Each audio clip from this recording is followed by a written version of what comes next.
Finding one of the world's largest gift and collectible stores right here in Ohio is not a surprise in itself. But finding that store in the midst of new Springfield, Ohio cornfields and in the front of a popcorn warehouse, now that is a surprise.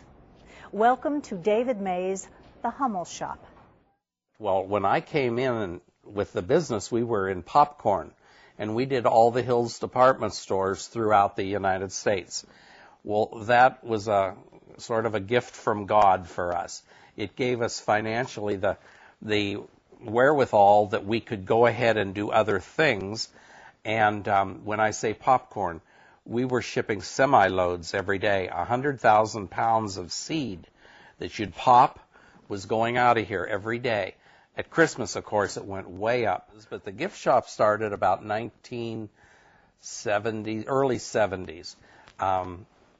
And it's sort of funny because Goebel, the people that make the Hummel figurines in Germany, the factory, said that they won't start any new businesses if they don't have a storefront. And I started in our basement. And I had organ students. I was an organ teacher and an organist. And we brought these students to my home to take their lessons. Well, then the mothers would just be sitting there, and they'd say, well, you know, what can I do besides sit and listen to Johnny play his lesson?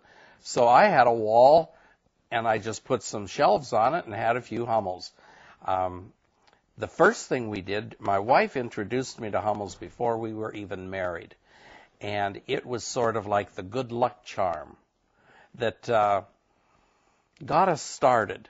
And by the time that the Goebel factory found out that we were using the name Hummel in our trade name, no one was allowed to do that, but we were in their top 5 in the world at that point. So one of the top 3 in the United States. And they thought it was to their best interests if they let us continue with the name. And now it's sort of a noose around our neck because Hummel is only about 5% of the lines and the merchandise that we carry. We carry so many things at Hummel Gift Shop, and one of the things that we want to do is buy a new line in depth, which means we don't have just 1 or 2 pieces. We'll have the whole line, and we'll have stock on it, so that if you come in and you want a Vera Bradley handbag, what color do you want? We have them all. And what style? There's about 100 different pieces. So we go ahead and stock the whole thing. And we do that with Royal Dalton, Yadro, Precious Moments, Swarovski Crystal. We do it with all the different things that we carry so that when you come in, you're going to be able to choose from hundreds and hundreds and hundreds of thousands of gift items. Disney called one day, and they wanted to do the first show off of Disney-owned property. And I turned around to my sister and I said, Gayla, it's Disney on the phone, and they want to come here and do a Disney animation event with us. What do you think? And she wasn't too crazy, but I went, are you nuts? This is Disney on the phone. This is good stuff.